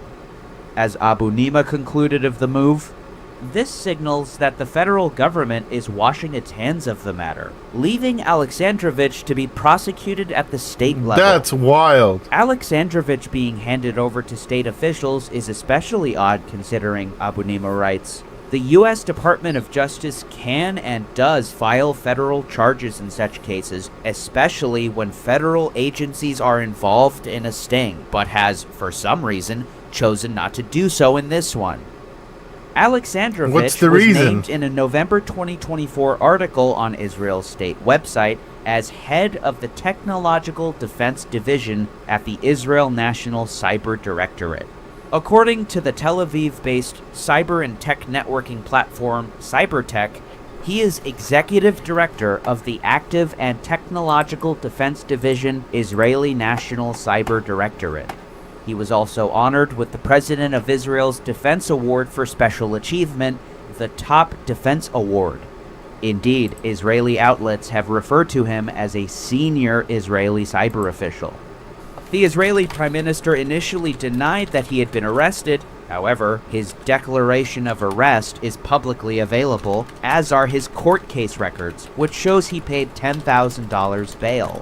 Abunimah is especially puzzled by the fact that he was released on bail. The major question is why Alexandrovich was allowed to post bail and leave the country at all. Being granted bail is not automatic. The purpose of bail is to ensure that a defendant who is released before trial, but courts routinely deny bail if a defendant is a flight risk or poses a potential danger to the community. Abunimah concludes Alexandrovich was obviously a flight risk. His arrest report is particularly damning. In his post-arrest interview, Alexandrovich stated he was in shock and he needed to contact someone about his international flight back to Israel. Alexandrovich stated his family was in Israel. Alexandrovich stated that it was very important he get numbers for his flight. Alexandrovich stated his flight is on Friday to New York and then he will fly to Israel. The acting U.S. Attorney for Nevada passed the buck to the district attorney, who failed to require an alleged child molester to surrender his passport, which allowed him to flee our country. But this doesn't appear to answer why the top federal prosecutor for the District of Nevada failed to charge Alexandrovich, especially when multiple federal agencies were involved in his arrest and his post-arrest interview. Abu Nima looks to her history, which may provide some context as to her decision. The top federal prosecutor for Nevada is an Israeli-born prosecutor appointed by Trump named Sigal Chada. Hey everybody, due to the content of my videos, I'm not advertiser friendly, so if you want to support my work, consider becoming a patron for access to exclusive content and the GDF Discord server. I also accept donations. Thank you so much to everyone who has become a patron and donated. Love you all, thank you. Abu Nima linked multiple tweets from Chada's Twitter, where she said as recently as February 2025, there are 2 million terrorists in Gaza, even the children. She called on Netanyahu that same month to wipe Gaza off the map, calling Gazans animals. The following month, she repeated her call to wipe Gaza off the map. She deleted her Twitter shortly after these tweets were shared. Still days after the news of Alexandrovich's arrest broke, major American outlets have been completely silent on the issue. Interestingly enough, Axios appears to be associating the story with MAGA and anti-Semitic conspiracy theories. Parts of MAGA's base have long obsessed over the quote deep state, which originally referred to a supposed cabal of pedophilic elites who control the government. A slice of the far right also promotes anti-Semitic conspiracy theories about Israel and Jews secretly pulling the strings in Washington. This framing is especially amusing. This story is hardly a conspiracy theory about Jews secretly pulling the strings in Washington. The Alexandrovich case involves an Israeli American who is the top prosecutor for the Federal District of Nevada. This is, of course, a very much public and by no means secret official acting on behalf of the Department of Justice in Nevada. It's problematic that an anti-Semitic conspiracy trope hasn't been differentiated from legitimate scrutiny of a named public official's actions, especially a U.S. attorney with a public record of inflammatory statements making prosecutorial decisions in a controversial case. Axios' article blurs the line between conspiracy and accountability. It implies that anyone who questions why a U.S. attorney chose not to bring federal charges is indulging in anti-Semitic conspiracies. This is not about secret cabals or shadowy control, it's about a publicly known prosecutor making decisions in plain sight. But I think there's another element to the story that is being obfuscated by this framing. If Republican lawmakers, especially very partisan ones like Marjorie Taylor Greene, are the lone voices in the United States government expressing their outrage over this clear injustice, then that reflects badly on, in my opinion, not the people who are outraged, but at the United States government and the media who have refused to report on it, and even suggested it was a conspiracy theory.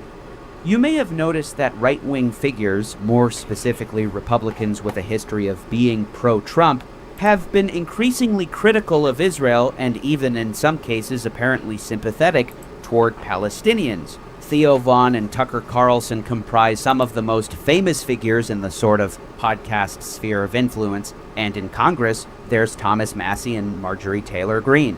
Their support for Trump, however, is complicated by, or at least should be, his staunch support of Israel. This support includes, just in his second term so far, reversing a block on a shipment of 2,000-pound bombs to Israel, making anti-Semitism on campus with a heavy focus on pro-Palestine activism an enormous part of his agenda. About 60 schools have been notified of possible investigations. We're joined by Arno Rosenfeld, an enterprise reporter for The Forward. How does this administration define anti-Semitism, and how is it that it's become so central to its targeting of universities?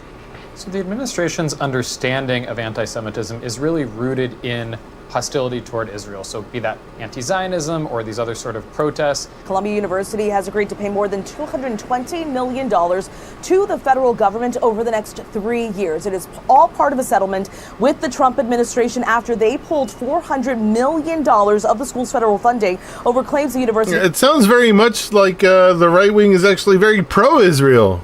...discriminated against Jewish students. Bombing Iran for Israel, supporting a recent Israeli decision to build a large settlement in the West Bank that would effectively cut it in two, proposing Gazans be ethnically cleansed from the Strip bringing that reality firmly into the mainstream inside Israel, arresting pro-Palestine students, the list goes on.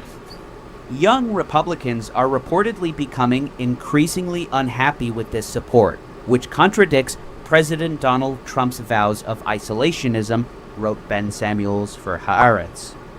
Pew Research reported in March 2025 that negative views of Israel have risen in the U.S. among both Democrats and Republicans.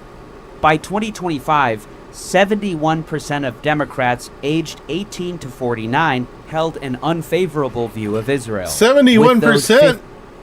Hold on. Damn it, Joe Biden, you failed.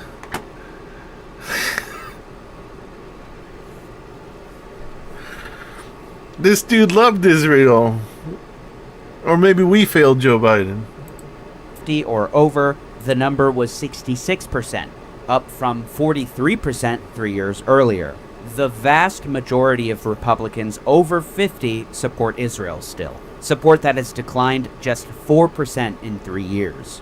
But among Republicans aged 18 to 49, the number is now a solid 50%. Half of these younger Republicans have an unfavorable view of Israel. Broken down by religious affiliation, the data are quite enlightening. It goes without saying that Congress doesn't even remotely represent the views of Hold on, I need that chart back. Protestants, 57%. This is as of March 2025. Protestants love Israel. White evangelists definitely love Israel. White Protestants not evangelists, 50%. Catholics, 50-50. Jewish, 73% favorable. Muslim, 81% not favorable. Religiously unaffiliated, agnostic, or what's the other word? I forgot. 69% unfavorable. Wow. Man. Protestants, what's going on, dude? It goes without saying that Congress doesn't even remotely represent the views of their constituents. In an interview with The Daily, a New York Times podcast, Trump's first campaign manager Steve Bannon described the rift between Republicans and Trump. The interviewer, Michael Barbaro, recalled how Trump railed against Bush and the Iraq War at a debate in South Carolina, a military-heavy state. Obviously, the war in Iraq was a big, fat mistake. We should have never been in Iraq. We have destabilized the anti-war Trump ended up winning the Republican primary in South Carolina by a large margin. But now, Trump has potentially risked another escalation or maybe even a stupid war, as he described wars like Iraq. Steve Bannon sharply criticized Netanyahu. You started a war, you started conflict, where you don't have the military capability to end it. You have to depend upon us. Do not listen to the voices on Fox News. You're playing into the worst of the neocon wheelhouse. I mean, this is all the hunt for, let's go hunt for yellow cake. We've been in power for 6 months, and I was so excited in the beginning, thinking there's nothing we can't do. Literally nothing we can't do. But 6 months in, there's literally nothing that we can do. And then we ended up bombing a foreign country. And that upset me so much. And I'm allowed to be upset about it. I can stand here and say... You are allowed?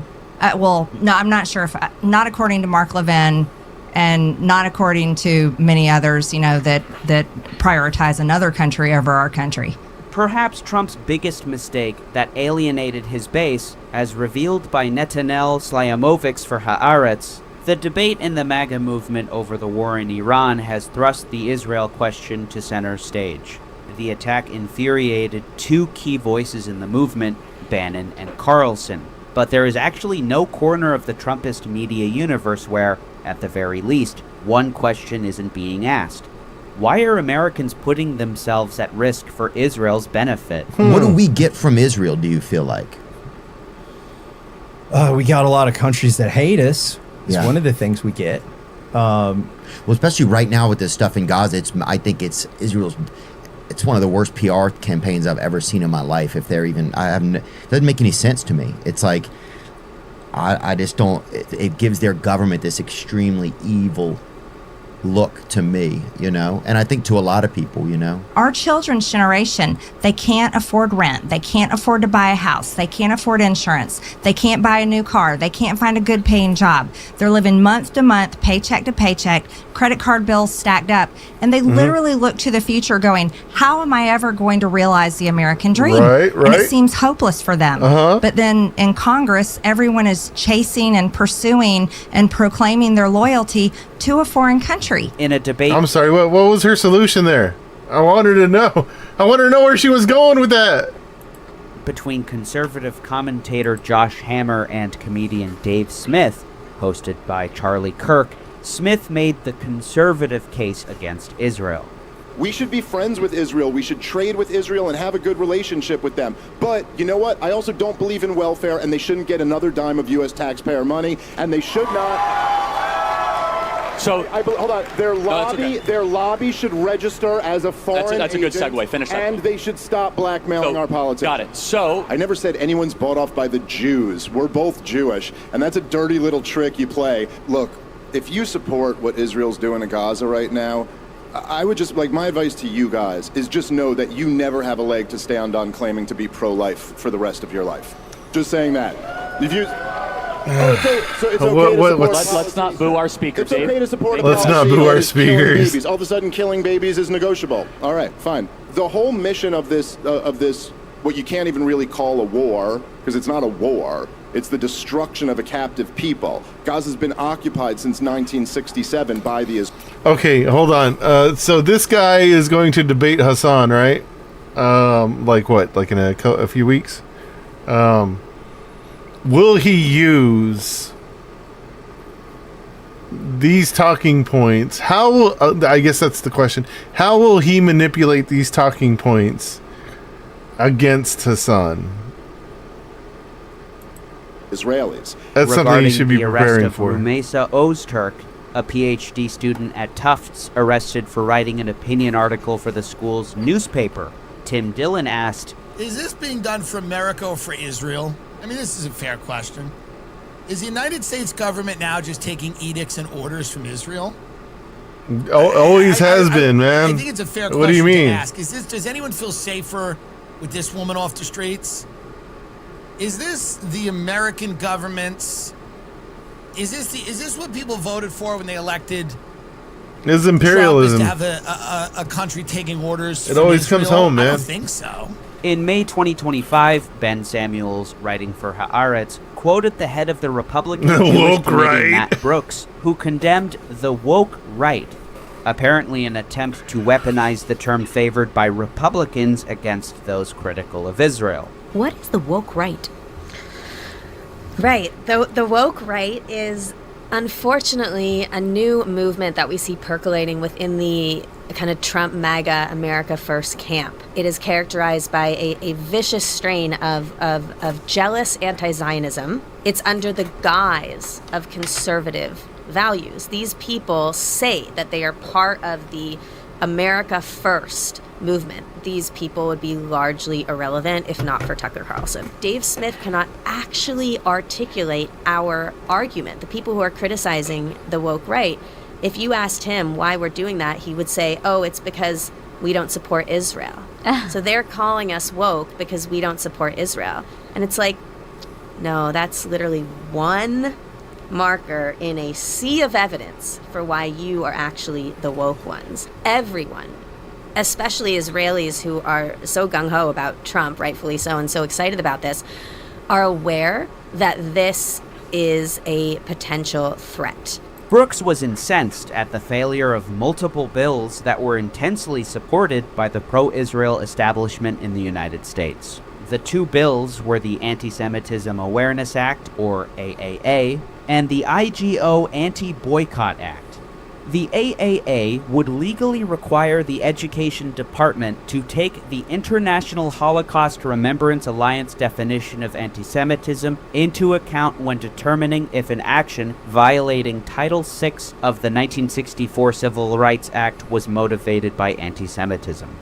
According to their website, the International Holocaust Remembrance Alliance defines anti-Semitism as, inter alia, denying the Jewish people their right to self-determination by, for example, claiming that the existence of a state of Israel is a racist endeavor, or applying double standards by requiring of it a behavior not expected or demanded of any other democratic nation, and drawing comparisons of contemporary Israeli policy to that of the Nazis. On the term self-determination to describe Zionism, Peter Beinart of Jewish Currents took special interest in this argument. In his book, Being Jewish After the Destruction of Gaza, A Reckoning, Beinart countered, the world was unimpressed by the South African Defense Minister P.W. Bota's claim in 1977 to be defending the right of self-determination of the white nation. Because he wasn't defending self-determination, he was defending supremacy. When Jewish leaders say self-determination is a universal right, they're employing the same sleight of hand. Self-determination may be a universal right if it means communal autonomy.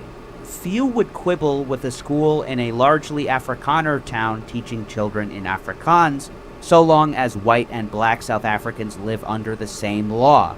But there is no universal right to a state in which your tribe rules everyone else. Leading the charge against the AAA bill was Senator from Kentucky Rand Paul, who said, "We're either a free society governed by the Constitution or we're not.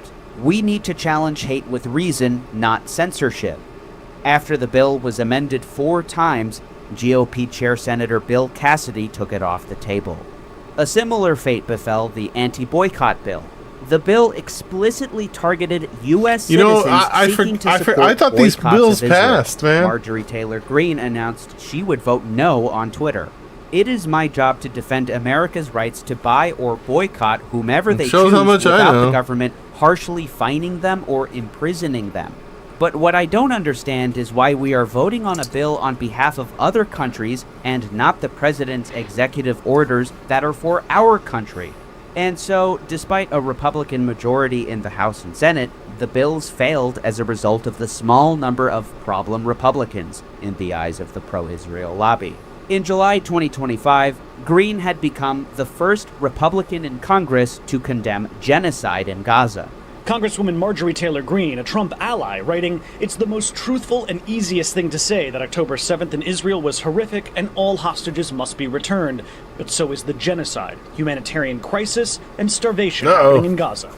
Israel has denied the accusation of genocide." Are you at the point yet where you would call what's happening in Gaza a Oh, genocide? Bernie. You can use whatever word you want. But Marjorie Taylor Greene is saying that she's That's the good first for Republican Marjorie to go there. I'm sorry. Yeah. Look, genocide is a legal term. I laugh every time he says that, like every time I see this, because he's like, yeah, fuck MTG. Oh, she called it a genocide? Ah, shit.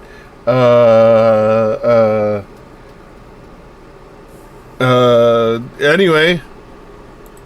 Is going on now, clearly, is absolutely horrific. Oh, it's absolutely horrific, people okay. dead and 140,000 Yes. Yeah. who have been wounded. That's But a lot of the people. important point is not what you call it. It is horrible. Greene also took to Twitter after the recent arrest of Alexandrovich. When and how did America become so subservient to Israel that we immediately release a child sex predator after arrest with a 100% locked up case with evidence and let him off to fly back home to Israel? Would we do that with a Mexican child sex predator, Chinese child sex predator, any other country? She just like can't stop being fucking xenophobic and fucking racist, dude. What the fuck? Country's child sex predator? I know God does not discriminate in his love for children. Why would we? The cracks have formed, and somewhat recently as well. Republicans may increasingly scrutinize the U.S.-Israel relationship and ask uncomfortable questions about what the U.S. really gets out of the relationship, and maybe even have a moral reckoning over what has been done with American taxpayers' dollars. One can only hope. Hey everybody, thanks so much for watching, and if you liked this video, be sure to subscribe for more content. Also, if you want to chat or talk about video ideas, become a patron to join the GDF Discord server. There's also exclusive content on my Patreon. Thanks everyone.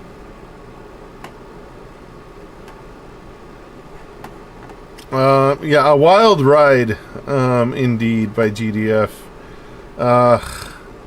Yeah, like I said, I've been meaning to watch this video on stream for a while. I held off on watching the whole thing, just because it seemed really interesting and really good. But is the right becoming anti-Israel? No, it doesn't seem like that to me. It seems like they're more upset that the Trump administration is not more nationalistic in its behavior. As in, you know, why are we giving anybody else any money? You know, why are we funding these other things that are not America? That seems to be their gripe. Their gripe doesn't necessarily seem to be that it's like Israel is doing something wrong. It's that, hey, we're spending this money over here when we should be spending it at home. And it's more of like a support for like the American supremacist ideology, right? Rather than and also they're probably actual, you know, anti-Semites. Tucker Carlson and Marjorie Taylor Greene, and others that are within those circles are actual, like, real anti-Semites and Nazis and whatnot. Their stances closely reflect those ideologies. Yeah, classic white supremacy, basically. You know, some David Duke type of stuff is what they're on. And it just happens to fall into that category of being anti-Israel. But not necessarily for the... they're not...